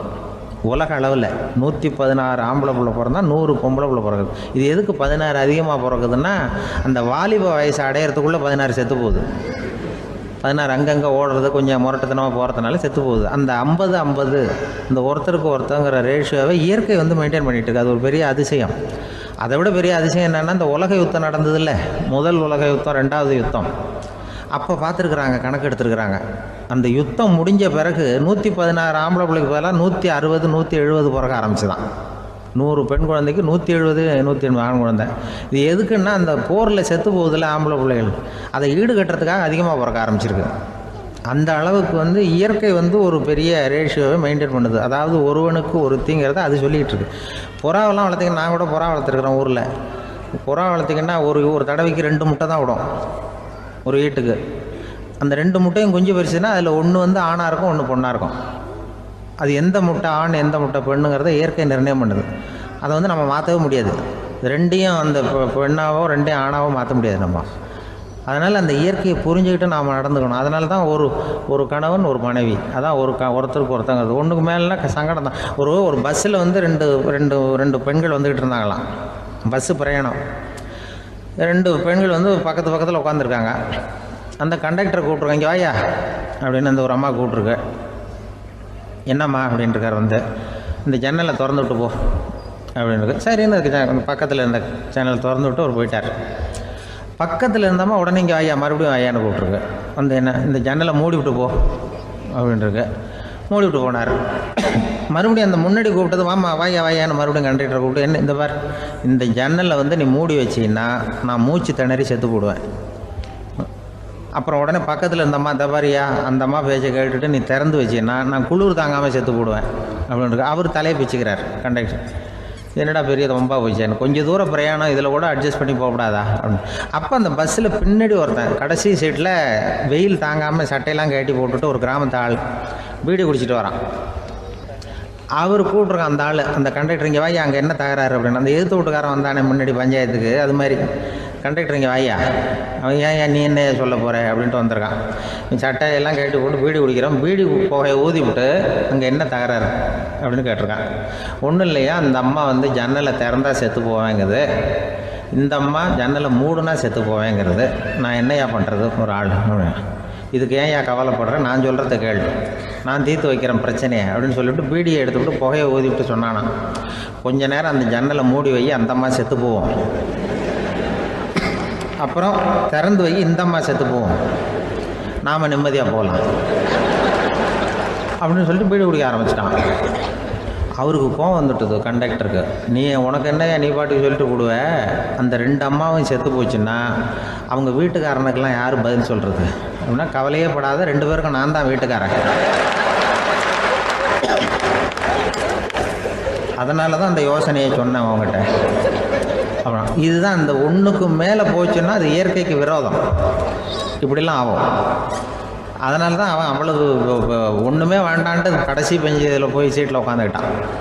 அப்படி அது இயற்கையை புரிஞ்சுக்கிட்டு வாழணுங்கிறது முக்கியம். குடும்பத்தில் வந்து கணவனுடைய பங்கு என்ன, மனைவனுடைய பங்கு, குழந்தை குட்டிகள்லாம் சொல்லுவாங்க. அப்படி இருக்கணும். கணவன்கிறவனுக்கு நிறைய சகிப்புத்தன்மை தேவைப்படுது. இதில் ஒரு பெரிய நீதிபதி இருந்தார் சென்னையில், உண்மையாக நடந்தது. சென்னையில் ரொம்ப காலத்துக்கு முன்னாடி காந்தி இருந்த காலத்தில் சென்னையில் ஒரு நீதிபதி, அவர் ஒரு நாள் நீதி கோர்ட்லாம் விட்டு ரொம்ப கஷ்டப்பட்டு ராத்திரி சும்மா போய் உடனே வீட்டுக்கு வரல, கோர்ட்டினுடைய நடவடிக்கை முடிஞ்சு வீட்டுக்கு வராமல் போய் எங்கெங்கேயோ போய் சுற்றிவிட்டு அந்த நண்பர்களோடு அப்படி உல்லாசமாக அப்படி கொண்டாடிவிட்டு நடுராத்திரிக்கு வந்திருக்கிறாரு வீட்டுக்கு 1 மணிக்கு. அப்போ அந்த வயசான அம்மா வாசல்லையே காத்துக்கிட்டு இருக்கு. உள்ளே போச்சு நீதிபதி இன்னும் வந்து சேரலேன்னு வாசல்லையே நின்றுட்டு இருந்துதான். அப்போ அது வந்த உடனே பலார்னு அரைஞ்சி விட்டாங்களாம் அந்த அம்மா. ஏன்டா அவ்வளோ தூரம் எங்கே போனேன்? என்ன தான் நீதிபதியாக இருந்தாலும் அவங்களுக்கு உள்ள தானே. பலார்னு அரைஞ்சி விட்டாங்க. உடனே அவர் கலங்கி போய் அழுதாராம். மறுநாள் கேட்டிருக்காங்க அந்த பக்கத்தில் இருந்தவங்க, ஏன் நீ வந்து பெரிய நீதிபதி, பெரிய பதவியில் இருக்க, அதனால் உன்னை உங்கள் அம்மா அடிச்சிட்டாங்கன்னு அழுதியா அப்படின்னு கேட்டாங்களாம். அப்போ அவர் சொன்னாராம் நீதிபதி, இல்லை நான் வந்து இது மாதிரி எங்கள் அம்மாக்கிட்ட அடிக்கடி அடி வாங்குவேன். எப்போதும் அவங்க அடிக்கிற அடி பலமாக விழும். இப்போ அவங்க அடித்தது எனக்கு வலிக்கவே இல்லை. அந்த அளவுக்கு அவங்களுக்கு வயசாகிட்டுதே, பலம் குறைஞ்சிட்டுதேன்னு நினச்சி அழுதேன் அப்படின்னுக்காரான். அதுதான் புள்ள அம்மா பேரில் உள்ள பாசங்கிறது. இதே போல் நான் சொன்னது மாதிரி முன்னாடி இவர் ஒரு இறைநேச செல்வர் ஒருத்தர் இருந்தார். ஒரு அம்மா வந்து எனக்கு அப்பா தண்ணி கொடுப்பா அப்படின்றது படுக்கையில் இருந்த அம்மா. இவர் ஏதோ படிச்சுக்கிட்டு இருந்தவர், ஒரு சின்ன இளைஞர். உடனே ஓடி போய் ஒரு குவளையில் தண்ணி எடுத்துகிட்டு போய் அம்மாவுக்கு முன்னாடி நிற்கிறார். முன்ன அந்த அம்மா அதுக்குள்ளே தூங்கி போச்சு. இவர் அந்த தண்ணியை வச்சுக்கிட்டு அவர் பாட்டு நிற்கிறார். விடிஞ்சு போச்சு. விடிகிற சமயத்தில் அந்த அம்மா முடிச்சு பார்க்குது, பையன் தண்ணியோட கையில் வச்சுட்டு நிற்கிறார். ஏம்மா என்னப்பா நீ ராத்திரி பூரா தண்ணியோடு நின்றுட்டு இருக்கிறியா எனக்கா அப்படின்னு. அப்பா அவர் சொன்னாராம், ஆமாம்மா ராத்திரி தண்ணி தாகமாக இருக்குன்னு கேட்டிங்க, உடனே தண்ணி கொண்டு வந்துட்டேன். ஓடி வந்து பார்க்கும்பொழுது நீங்கள் தூங்கிக்கிட்டு இருந்தீங்க. தூங்கிட்டு இருக்கும்பொழுது உங்களை எழுப்ப வேண்டாம், தூக்கத்தை கெடுக்க வேண்டாம்னு நான் நினச்சேன். அதனால் எழுப்பலை. தூக்கம் முழிக்கிற சமயத்தில் உடனே தாகமாக இருக்கும், தண்ணி குடிக்கணும்னு ஆசைப்படுவீங்க, அதனால் தண்ணியை பக்கத்துலேயே வச்சுட்டு நிற்கிறேன் அப்படின்னு அந்த இளைஞர் சொன்னாராம். அப்படியே கட்டி பிடிச்சிட்டு நீ பிற்காலத்தில் பெரிய அறிஞராக வருவேன்னு சொல்லி அந்த அம்மா வரணும்னு சொல்லி இறைவனை வேண்டாங்களாம். அவர் தான் இஸ்லாமிய மார்க்கத்தில், தீன் மார்க்கத்தில் பெரிய ஆளானது. அதாவது ஷர்புதீன் யாஹ்யான்னு ஒருத்தர், அவர் பெரிய இஸ்லாமிய பேரறிஞராக வந்தார். இப்படி அம்மா பேரில் பாசமாக உள்ளவங்கள்லாம் இருந்தாங்க நிறையா. அப்படி அந்த குடும்பத்தில் வந்து அந்த பாசம் நேசம் எவ்வளவு இருக்கோ அவ்வளவுக்கு அவர்கள் உயர்வார்கள்ங்கிறது தான் நம்முடைய பெரிய இதெல்லாம் பெரியவங்கள்லாம் சொல்லியிருக்கிறது அதுதான். அதனால தான் அந்த கணவனுடைய பங்கு என்ன, மனைவியினுடைய பங்கு என்ன, பிள்ளைகளுடைய பங்கு என்னங்கிறத பற்றி ரொம்ப விவரமாக சொல்கிறதுக்காக தான் அதை பற்றி நாம் சிந்திக்க வேண்டிய நேரம் இதுங்கிறதுனால தான். கணவனுக்கு வந்து இது வந்துடக்கூடாது, அதாவது கோபம் வரக்கூடாது, நிதானம் வேணும் அப்படின்லாம் சொல்லுவாங்க. நிதானம், கணவன் வந்து கோபப்படக்கூடாதுமா. அதுக்கு நாங்கள் மனுஷனுக்கு சினம் தவிர்த்தல்னு பயிற்சியெல்லாம் கொடுக்குறாங்க. இப்போது மனுஷன் கோபப்படாமல் இருக்கணும், போகணும் வரணும்னு அதுக்கு சொல்லுவோம் நாங்கள். சும்மா கதை ரூபமாக சொல்கிறது. அங்கே வேதாத்திரி மகரிஷின்னு இருக்கார், அவர் இதில் வந்து சினம் தவிர்த்தல்னு பயிற்சியை கொடுப்பாங்க. குடும்ப தலைவர்கள் பெரியவங்கள்லாம் வந்து அந்த பயிற்சியை எடுத்துக்கணும். என்ன கூப்பிட்டாங்க ஒரு தரம், சினம் தவிர்த்தல்னு ஒரு பயிற்சி கொடுக்குறோம், அதில் நீ வந்து பேசுன்னாங்க. நான் சொன்னேன், நான் பயிற்சிக்கு வேணா வரேன், என்னை பேச வேண்டாம் சார், நான் வந்து பயிற்சியை கற்றுக்கிறேன்னு. இல்லை நீ அதெல்லாம் பயிற்சி நாங்கள் கொடுக்குறோம், நீ உனக்கு என்ன தெரியுமோ சொல்லு, மனுஷன் கோவப்படாமல் இருக்கணும், அதுக்கு ஏதாவது வழி சொல்லிட்டு போ அப்படின்னு கூப்பிட்டாங்க. சரின்ட்டு போனேன். அங்கே போய் நான் சொன்னேன், இது மாதிரி எனக்கு தெரிஞ்சது ஒரு கதை மாதிரி சொன்னேன். மீனம்பாக்கம் ஏர்போர்ட், அங்கே ஜப்பானுக்கு போக வேண்டிய ஒரு பிரயாணி லக்கேஜோடு நிற்கிறார் நிறையா.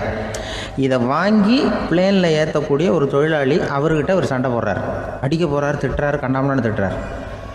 அவர் இதை ஒருத்தர் பார்த்துக்கிட்டே இருக்கார். அந்த சினம் தவிர்த்தல் பயிற்சி கொடுக்குற பேராசிரியர் ஒருத்தர் பார்த்துக்கிட்டே இருக்கார். இது எப்படி இவன் இந்த ஆள் அவ்வளவு கோபமாக அடிக்க போகிறான், திட்டுறான் அந்த பெரிய மனுஷன், இவர் பதிலுக்கு அவர் திட்டவே இல்லையே. அந்த தொழிலாளி சிரிச்சுக்கிட்டே சரி சார் அப்படின்னுட்டே இருக்கான். இவர் லக்கேஜை வாங்கி பிளேனில் ஏற்றுற தொழிலாளி இப்போ கண்ணாவனா அடிக்க போகிறான், திட்டுறான், முகம் செவந்து போச்சு. இவருக்கு என்ன ஆச்சரியம்னா, இந்த ஆள் இவ்வளவு கோவப்படுறான், அதை வாங்கி அந்த தொழிலாளி கொஞ்சம் கூட முகத்தில் கோபமே படலையே, சிரித்த முகத்தோடு இருக்கானே, இவன் வந்து நமக்கு பயிற்சி வகுப்பு எடுக்கலாம் போல இருக்கே அப்படின்னு இவர் நினச்சிட்டார். ரொம்ப நேரம் அவர் கத்திக்கிட்டு இருந்தார். சரி சார்ன்ட்டு அதை வாங்கிட்டு அவர் போயிட்டார். போனதுக்கப்புறம் அவர் இந்த ஆள் அப்புறம் பிளேன் வந்தது, ஏறி அவர் போயிட்டார், ஜப்பானுக்கு போயிட்டார். அதுக்கப்புறம் இந்த சினம் தவிர்த்தல் பேராசிரியர் ஓடி போய் அந்த தொழிலாளியை பிடிச்சி கொண்டு வந்தார். இந்த பாருப்பா, நான் வந்து காலையிலேருந்து பார்த்துக்கிட்டு இருக்கேன், அந்த ஆள் உன்னை அடிக்க வந்தான், திட்ட வந்தான், இவ்வளவு கோவப்படுறான், உனக்கு பதிலுக்கு நீ கோவமே படலையே, உனக்கு கோவமே வராதா, அது எப்படி நீ சினம் தவிர்க்கிறது, எப்படி உனக்கு கோவமே வரலையா அப்படின்னு கேட்டிருக்கார். அப்போ அந்த தொழிலாளி சொன்னாராம், அப்படி இல்லை சார், மனுஷன்னு பிறந்தால் கோவம் படாமல் இருக்க முடியாது, எல்லாருக்கும் கோவம் வரும், அது அவங்கவுங்க வழியில் டீல் பண்ணுவாங்க, நான் அதை என் வழியில் டீல் பண்ணேன், அவ்வளோதான். அப்போ அவர் திட்டும் பொழுது உனக்கு கோபம் வந்தது தானே? வந்தது சார். அப்போ அது எப்படி டீல் பண்ணேன்னு கேட்டிருக்காரு. அப்போ இவன் சொன்னான், ஒன்றும் இல்லை சார், அந்த அந்த பிரயாணி வந்து இப்போ ஜப்பானுக்கு போயிட்டுருக்கார், அவர் லக்கேஜெலாம் அமெரிக்கா போயிட்டுருக்கு.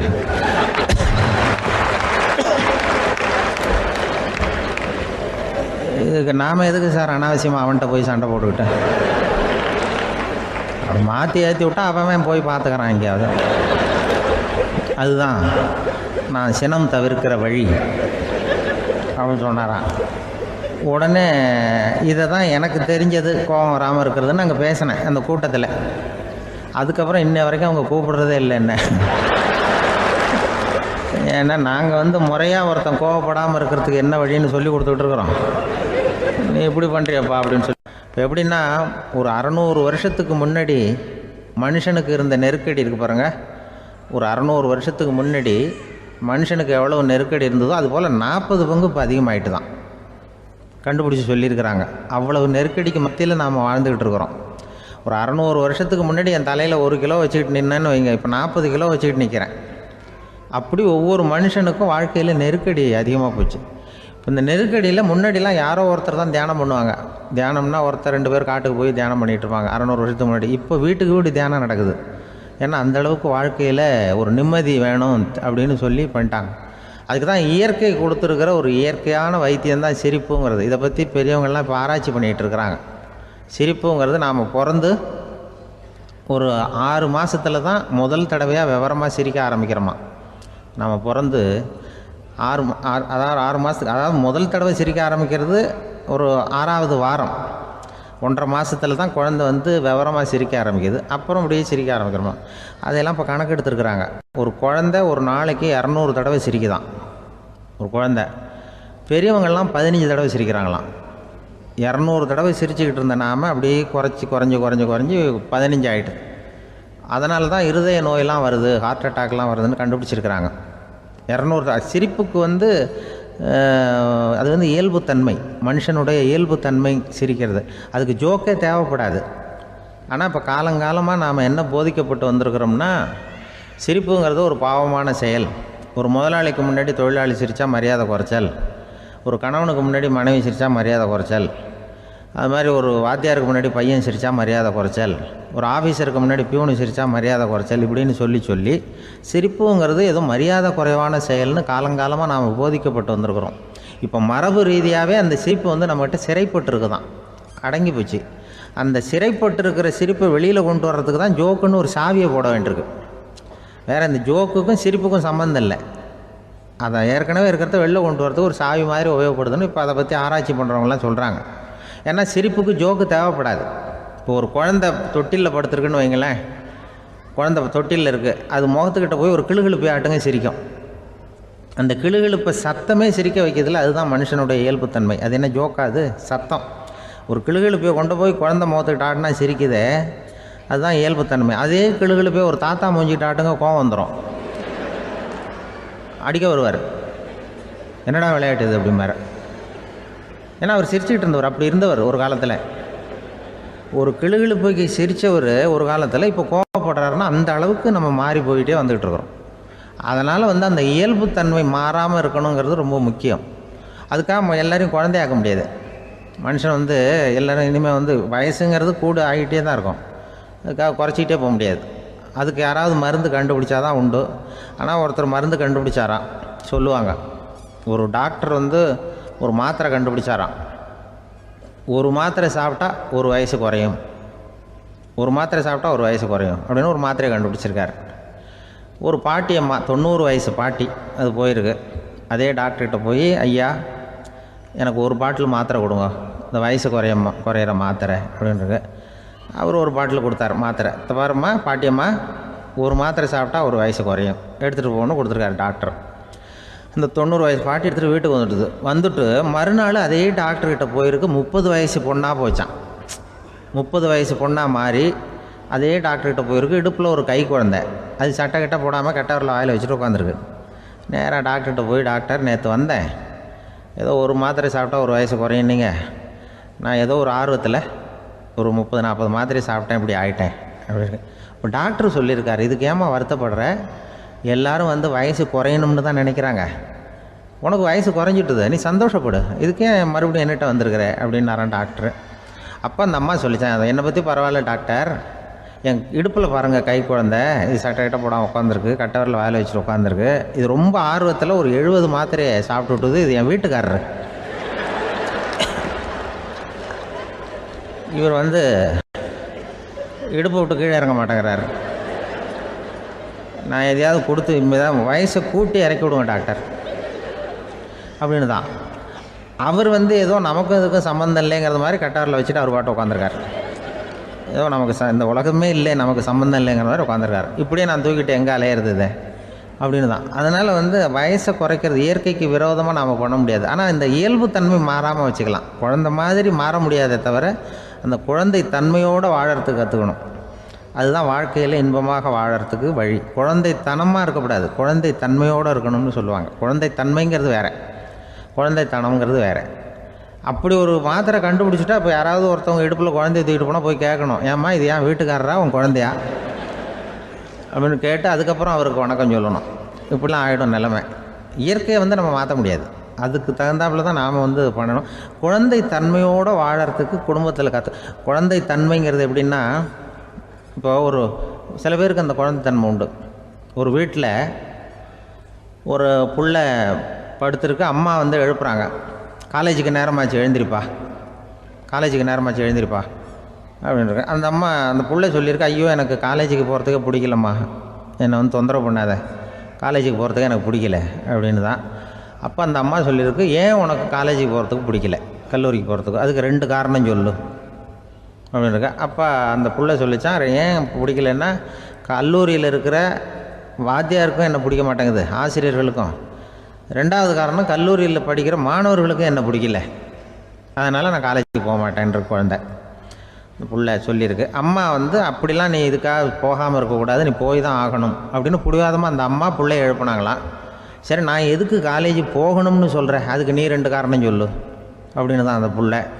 அப்போ அந்த அம்மா சொன்னாங்களாம், நீ ஏன் காலேஜுக்கு போகணும்னா, முதல் காரணம் உனக்கு வயசு 52, 2வது காரணம் நீ தான் பிரின்சிபால் அப்படின்னு தான். என்ன இருந்தாலும் அவங்க அம்மாவுக்கு அது புள்ள தானே. அதுதான் குழந்தைத்தன்மைங்கிறது. 52 வயசுலேயும் குழந்தைத்தன்மையோடு இருக்கார் பாருங்கள், அதுதான் அந்த குழந்தைத்தன்மையோடு வாழறது தான் வெற்றிக்கு வழின்னு சொல்லுவாங்க. ஒரு பெரிய கிராமம், அந்த கிராமத்தில் ஒரு பண்ணையார் வீடு, அதுதான் அந்த கிராமத்திலேயே பெரிய வீடு. ஒரு நாள் ஒரு திருடன் அந்த கிராமத்துக்கு வந்தான், சுற்றி பார்த்தான். அந்த பண்ணையார் வீடு கண்ணில் பட்டுது. இன்னைக்கு ராத்திரி இந்த வீட்டில் தான் நம்ம தொழில் ஆரம்பிக்கணும் அப்படின்னு சொல்லி அவன் முடிவு பண்ணிக்கிட்டான். ஏன்னா அதுதான் அந்த கிராமத்திலே கொஞ்சம் பெரிய வீடு, அங்கே தான் அவன் எதிர்பார்க்குறது ஏதாவது கிடைக்கும் அப்படிங்கிறது அவனுடைய முடிவு. நடு ராத்திரி அவன் மெதுவாக சுவர் ஏறி குதித்து அந்த பெரிய வீட்டுக்குள்ளே புகுந்தான். அங்கே போய் பார்த்தா முக்கியமான இடங்கள்ல எல்லாம் காவலுக்கு ஆள் நின்றுக்கிட்டு இருக்கிறாங்க ராத்திரி நேரத்தில். சரி, இந்த வீட்டில் நம்மால் திருட முடியாது அப்படின்னு முடிவு பண்ணிட்டு மெதுவாக வந்த வழியிலேயே திரும்பி வந்தான். அந்த சமயத்தில் காலில் ஏதோ தட்டுப்பட்டுது. என்னது அப்படின்னு சொல்லி குனிஞ்சு பார்த்தா அங்கே ஒரு பெரிய வெங்காய மூட்டை அடுக்கி வச்சிருக்கிறாங்க. சரி, வந்ததுக்கு வெறுங்கையோடு திரும்ப வேண்டாமே அப்படின்னு சொல்லி கையில் இருந்த ஒரு பெரிய பை நிறைய அதை அள்ளி போட்டுக்கிட்டான். வெங்காயத்தை போட்டுக்கிட்டு புறப்படுற சமயத்தில் கப்புன்னு கழுத்தில் ஒரு கை விழுந்தது. ஆள் மாட்டிக்கிட்டான். அதாவது காவலாளிகள் அவனை பிடிச்சி வச்சுக்கிட்டாங்க. மறுநாள் காலையில் அந்த திருடனை பண்ணையார் முன்னாடி கொண்டுட்டு போய் நிறுத்தினாங்க. ஐயா, இந்த ஆள் ராத்திரி நம்ம வீட்டில் திருடுறதுக்காக வந்தான், வெங்காயத்தை அள்ளிட்டு புறப்படுறப்போ மாட்டிக்கிட்டான் அப்படின்னாங்க. அவர் பார்த்தார், என்னப்பா இவங்க சொல்கிறது உண்மைதானான்னு கேட்டார். ஆமான்னு ஒத்துக்கிட்டான் அந்த ஆள். பண்ணையார் அதுக்கப்புறம் கொஞ்சம் யோசனை பண்ணார். அப்புறமா தீர்ப்பு வழங்கினார். இதை பார்ப்பா, நீ இங்கே திருட வந்தது குற்றம், அதுக்காக நீ 100 ரூபாய் அபராதம் செலுத்தணும், அல்லது 100 கசையடிகள் வாங்கணும். அதுவும் இல்லைன்னா நீயே திருடுன அவ்வளவு வெங்காயத்தையும் பச்சையா என் கண் முன்னாடியே சாப்பிட்டுடணும். இதில் எந்த தண்டனையை ஏற்றுக்கிறது அப்படிங்கிறத பற்றி நீயே யோசனை பண்ணி முடிவு எடுத்துக்கலாம் அப்படின்னு சொல்லிவிட்டார். அதாவது இவனே முடிவு பண்ணிக்க வேண்டியது, 100 ரூபா பணம் கட்டுறியா, இல்லது சாட்டை அடி வாங்குறியா, அல்லது வெங்காயத்தை சாப்பிட்றியா, இதுதான் அவர் கொடுத்தது, நீயே முடிவு பண்ணி சொல்லுன்னு விட்டார். திருடன் கொஞ்சம் நேரம் யோசனை பண்ணி பார்த்தான். அவனுக்கு இருக்கிறதுலே ரொம்ப சுலபமாக தெரிஞ்சது இந்த வெங்காயத்தையே சாப்பிட்டுட்றேன்ட்டான். ஐயா, நான் இந்த வெங்காயத்தையே சாப்பிட்டுட்றேன், அதுதான் எனக்கு கொஞ்சம் சுலபமாக தெரியுதுன்னா சரின்னு விட்டார் பண்ணையார். அப்படியே எல்லாத்தையும் கொண்டு கொட்டினாங்க. ஒவ்வொன்றா எடுத்து சாப்பிட ஆரம்பித்தான். கொஞ்ச நேரம் சுவாரஸ்யமாக சாப்பிட்டான். அதுக்கப்புறம் வாய் எரிய ஆரம்பிச்சுட்டுது. கண்ணு ரெண்டும் செவந்து போச்சு. கண்ணில் இருந்து தார தாரையாக கண்ணீர் வழிய ஆரம்பிச்சுட்டுது. ஒரே எரிச்சல். அவனால் தாக்கு பிடிக்க முடியல. வெங்காயம் பாதி கூட தீரல. பார்த்தான், சரி இது நமக்கு சரிப்பட்டு வராது அப்படின்னு முடிவு பண்ணிட்டான். ஐயா, என்னை மன்னிச்சுக்கோங்க, இது என்னால் முடியாது போல இருக்கு, பேசாமல் எனக்கு 100 சாட்டை அடியாக கொடுத்துருங்க அப்படின்னா. அவரும் சரின்னார். சாட்டை அடி விழ ஆரம்பிச்சிது. அதுவும் ஆரம்பத்தில் ஒரு மாதிரியாக இருந்தது. ஒரு 60 அடிகள் விழுற வரைக்கும் தாங்கினான். அதுக்கு மேலே அவனால் முடியல, தாக்கு பிடிக்க முடியல. ஐயா, என்னை மன்னிச்சுக்கோங்க அப்படின்னு மறுபடியும் பண்ணையார் காலில் விழுந்தான். ஐயா, இதுவும் எனக்கு சரிப்பட்டு வராது போல இருக்கு, பேசாமல் 100 ரூபா அபராதமே கட்டிவிட்றேன் அப்படின்னா. அதே மாதிரி பணத்தை எடுத்து கொடுத்துட்டு அவன் பாட்டுக்கு போனான். இப்படி ஒரு கதை உண்டு. இந்த கதையை உலக புகழ்பெற்ற மனோதத்துவ மேதை எம் ஸ்காட் பெக் ஒரு உதாரணமாக எடுத்து சொல்கிறார். எதுக்காக அவர் எடுத்து சொல்கிறாருன்னா, இந்த முடிவெடுக்கும் திறன் அப்படிங்கிறத விளக்கிறதுக்காக. வாழ்க்கையில் முடிவெடுக்கிற திறன் நம்ம ஒவ்வொருத்தருக்கும் ரொம்ப அவசியம். எந்த சந்தர்ப்பத்தில் எப்படி முடிவெடுக்கிறோம் அப்படிங்கிறத வச்சு தான் நம்ம வாழ்க்கை அமையும். எவ்வளவு தான் பணம் இருந்தாலும் சரி, எவ்வளவு தான் படிச்சிருந்தாலும் சரி, இந்த முடிவெடுக்கிற திறன் சரியா இல்லைன்னா வாழ்க்கையில் பல சறுக்கல்களை சந்திக்க வேண்டியிருக்கும். நாம் முடிவுகள் எடுத்தால் அந்த முடிவுகளால் ஏற்படக்கூடிய விளைவுகளுக்கு நாம் பொறுப்பு ஏற்க வேண்டியிருக்குமே அப்படிங்கிற பயத்தினால முடிவெடுக்கிற அதிகாரத்தை பல சமயங்களில் நாம் மற்றவங்களுக்கு தாரவாத்து கொடுத்துட்றோம். நாமே முடிவெடுக்கக்கூடிய திறமையை வளர்த்துக்கிறது தான் ரொம்ப முக்கியம். ஒருத்தர் சொன்னார், சார், சின்ன சின்ன பிரச்சனைகள்ல எல்லாம் எங்கள் வீட்டில் என் மனைவி முடிவு எடுக்க விட்டுருவேன், பெரிய பிரச்சனைகள்ல எல்லாம் நான் தான் முடிவெடுப்பேன் அப்படின்னார். பரவாயில்லையே அப்படின்னு சொல்லி, சின்ன சின்ன பிரச்சனைகள்னா எதுங்க அப்படின்னு கேட்டேன். ஒன்றும் இல்லை, இந்த வீட்டு வருமானத்தை பெருக்கிறது எப்படி, வீட்டு செலவை சரி கட்டுறது எப்படி, வீட்டு செலவுக்கு வாங்கியிருக்கிற கடனை அடைக்கிறது எப்படி, இதெல்லாம் சின்ன சின்ன பிரச்சனைகள், என் மனைவிகிட்ட முடிவெடுக்கிற விஷயத்தை விட்டுருவேன்னார். பெரிய பிரச்சனை தான் நான் எடுத்துக்குவேன்னார். அப்படின்னா பெரிய பிரச்சனைன்னா எது சார் அப்படின்னு கேட்டேன். அது என்னென்னா, இந்த உலக பொருளாதாரத்தை மேம்படுத்துறது எப்படி, 21ஆம் நூற்றாண்டில் என்னென்ன சவால்களை சந்திக்க வேண்டியிருக்கும் உலகம், இதெல்லாம் நான் பார்த்துக்குவேன் அப்படின்னார். பாருங்கள், இது பிரச்சனைகள்லேருந்து தப்பிக்கிற வழி. அதனால் வாழ்க்கையில் பிரச்சனைகளை சந்திக்கிறதுக்கு தயங்கக்கூடாது. அதே மாதிரி சரியான நேரத்தில் சரியான முடிவு எடுக்கிறதுக்கு நாம் கற்றுக்கணும். அது ரொம்ப முக்கியம். ஒரு ரயில் போய்கிட்டு இருக்கு. அதில் ஒரு பெரியவர் பிரயாணம் பண்ணிகிட்டு இருக்கிறார். எதிரில் ஒரு பெரிய அதிகாரி, ஐஏஎஸ் ஆஃபீஸர் உட்காந்துருக்கிறார். 2 பேருக்கும் முன்ன பின்ன அறிமுகம் இல்லை. அவர் வேற யாரோ, இவர் வேற யாரோ. ஒரே ரயிலில் பிரயாணம் பண்ணிகிட்டு இருக்கிறாங்க. அதுவும் எதிர்த்த இருக்கையில். ஏதோ ஒரு நகரத்தில் வண்டி நின்றுது. 2 பேரும் கீழே இறங்கினாங்க. பெரியவர் ஒரு ட்ரங்க் பெட்டியோட கீழே இறங்கினார். அந்த அதிகாரி கையில் ஒரு சின்ன பெட்டி. அவர் அந்த சின்ன பெட்டியை கீழே வச்சுட்டு கூலி கூலின்னு கத்திக்கிட்டு இருந்தார். இந்த பெரியவர் பார்த்தார். ஐயா, இந்த பெட்டி மட்டும்தானா, இல்லை இன்னும் ஏதாவது இருக்குதா அப்படின்னு விசாரித்தார். இப்போ அதிகாரி சொன்னார், இல்லைங்க, இது மட்டும்தான் அப்படின்னு சொன்னார். இதுக்கு என்னத்துக்காக கூலி ஆள், நானே எடுத்துக்கிட்டு வரேனே, வாங்க அப்படின்னு சொல்லி அந்த பெட்டியை இந்த பெரியவர் கையில் எடுத்துக்கிட்டார். எடுத்ததும் 2 பேரும் பேசிக்கிட்டே நடந்து வராங்க. இப்போ பெரியவர் சொன்னார், இப்போ உள்ள நாகரிகம் எப்படி இருக்குன்னா, சுமை கால் பணம், சும கூலி முக்கால் பணம் அப்படிங்கிற மாதிரி இருக்குது. பணத்தை வீணாக்கிறதோட இது கௌரவம்னு வேற நினைக்கிறாங்க அப்படின்னார். அவர் சொல்கிறது சரிதான். 10 ரூபாய் மதிப்புள்ள ஒரு சுமையை 30 ரூபா கொடுத்து தூக்கிட்டு போவோம். நாமே அதை தூக்குனா நமக்கு கௌரவ குறைச்சல் அப்படின்னு நினைப்போம். இதுதான் நம்ம நிலைமை. ஆனால் அந்த பெரியவர் என்ன சொன்னார் தெரியுமா? நீங்கள் எங்கே போகணுமோ அது வரைக்கும் நானே இதை எடுத்துகிட்டு வரேன் அப்படின்னார். அந்த அதிகாரி பக்கத்தில் உள்ள ஒரு ஹோட்டல் வரைக்கும் போனார். பெரியவரும் அங்கே கொண்டுட்டு போய் பெட்டியை வச்சார். உடனே அந்த பெரிய அதிகாரி அவருக்கு பணம் கொடுக்கறதுக்காக பர்ஸை எடுத்தார். உடனே இவர், ஐயா, எனக்கு கூலி எதுவும் வேணாம், உங்களுக்கு சேவை செய்கிறது என்னுடைய கடமை, நான் இந்த சேவையை செய்தது பணத்துக்காக இல்லை, அன்புக்காக அப்படின்னு சொல்லிவிட்டார். அதுக்கப்புறம் அவர் நன்றின்னார். 2 பேரும் பிரிஞ்சுட்டாங்க. இது முடிஞ்சது. அன்னைக்கு சாயந்தரம் அங்கே ஒரு பெரிய கூட்டம் நடக்குது. இந்த அதிகாரியும் அந்த கூட்டத்துக்கு போகிறார். மக்கள் கூட்டம் ரொம்ப அதிகம். அதனால் இந்த அதிகாரியும் ஒரு ஓரமாக உட்காந்துக்கிட்டார். அப்புறம் கொஞ்ச நேரத்தில் இந்த முக்கிய விருந்தினர் பேசுகிறதுக்காக வரார் மேடைக்கு. மேடையில் இருந்த பெரியவங்கள்லாம் எழுந்திரிச்சு நின்று அவருக்கு மாலை போட்டு மரியாதை செய்கிறாங்க. எங்கேயோ ஒரு மூலையில் உட்காந்துருந்தார் அதிகாரி. அவர் இதை கவனித்தார். அவருக்கு ரொம்ப ஆச்சரியம், அதிர்ச்சி. ஏன்னா அங்கே பேச வந்த முக்கிய விருந்தினர் வேற யாரும் இல்லை, இன்னைக்கு காலையில் இவர் பெட்டியை தூக்கிட்டு வந்தார் பெரியவர், அவர் தான். சரி, அந்த பெரியவர் யார் தெரியுமா? அவர் தான் ஈஸ்வர சந்திர வித்யாசாகர். கூட்டம் முடிஞ்சது. அதிகாரி அவரை தேடி ஓடினார். அவர் கைகளை பிடிச்சிக்கிட்டார். ஐயா, என்னை மன்னிச்சுடுங்க அப்படின்னாரு.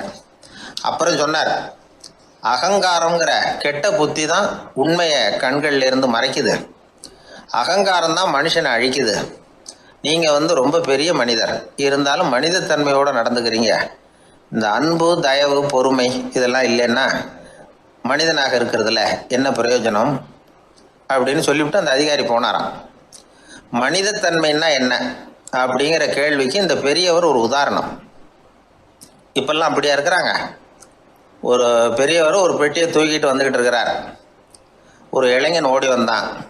கொடுங்க சார், நான் தூக்கிட்டு வரேன்னா. கொடுத்தார். வாங்கி தலையில் வச்சுக்கிட்டான். அப்புறம் சொன்னான், அடுத்தவங்க சிரமப்படக்கூடாதுங்கிறது என்னுடைய கொள்கை அப்படின்னா. அது நல்லது தான்னார் அவர். கடைசியில் பெட்டியை கொடுத்தான். வாங்கிக்கிட்டு பர்ஸை திறந்தார் பணம் கொடுக்கறதுக்காக. வேணாங்க அப்படின்னு விட்டான் அந்த இளைஞன். ஏன்னார், நான் சொன்னேன் அடுத்தவங்க சிரமப்படக்கூடாதுங்கிறது என்னுடைய கொள்கைன்னு, அதனால் உங்களுக்கு சிரமம் கொடுக்கக்கூடாதுங்கிறதுக்காக வரும்பொழுது நானே உங்கள் பர்ஸை எடுத்து வேணுங்கிற பணத்தை எடுத்துக்கிட்டு திருப்பி உங்கள் பாக்கெட்லேயே போட்டுட்டேன் அப்படின்னா. இப்படி இருக்குது.